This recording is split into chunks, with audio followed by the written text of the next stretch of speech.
The Braves made a number of big additions this offseason, but none more significant than seven-time All-Star Chris Sale. He will slot in the middle of the Braves rotation, and some people aren't as high on this, whether it's fans or whether it's national media outlets. Personally, I'm just going to go ahead and give my opinion. I think this is going to turn out so well for the Atlanta Braves. I think this is the first time Chris Sale has been healthy in about 4 years entering the offseason. That is what he said. Those are his own words. I think that's huge. I think he's in a position where they're not going to ask him to do too much. He's in a position where there's not going to be a lot of pressure on him to be the main guy. And you can say that same thing about the guy we're going to talk about in the next segment, Jarred Kelenic.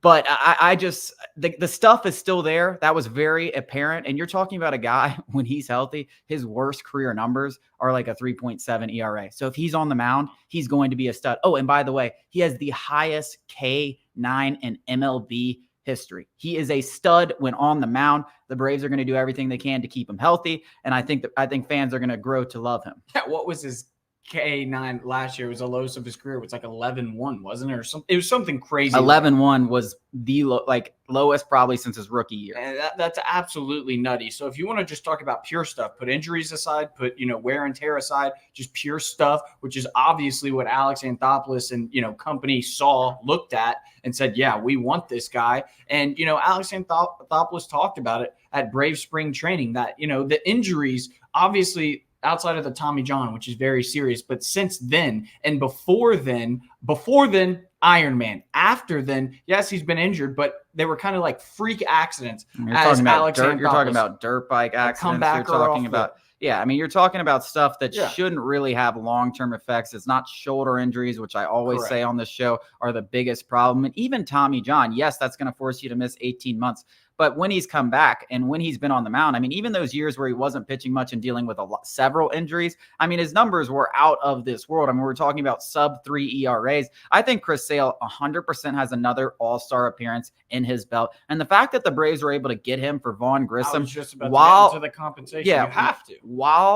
While the Red Sox paid him $20 million and they could potentially have this guy for 3 years, I just think it's such a fantastic use of your resources. Right. And when you're looking towards the future of this rotation and having another guy in there with Charlie Morton potentially retiring, Max Fried potentially out there. Chris Sale could slot in right behind Spencer Strider and be your number 2. And you got a pretty damn good 1-2 punch. And we get him as our number, potential 3-4 this year. Yeah. I think Braves fans are going to grow to love this. Besides, and you can expand on this, maybe the most attractive aspect about him is that fiery personality that we've been begging the Braves to get, that AJ Minter has been talking about all offseason. Yeah, the two things that stick out to me the most is the efficiency in which Alex Anthopoulos used in this acquisition. In terms of the price of the going rate of a starting pitcher, we are well below that market in terms of trade compensation and actually salary. So I just wanted to say that. And then on the more important, more intriguing aspect is that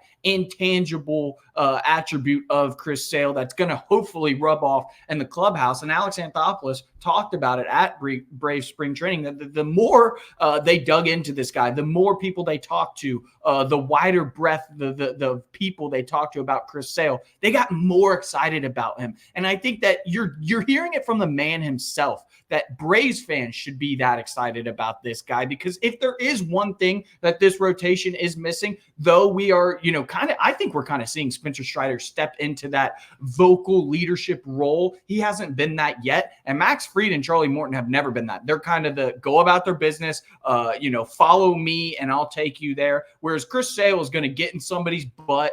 If somebody needs a butt chewing, he's going to do it. I do think he's been here 1 year. I think he would be willing to do that because I think, he's been around the game. People respect him. I'll tell you what, in terms of bulldogs on the mound, could you have 3 bigger bulldogs than Spencer Strider, Max Fried, and Chris Sale?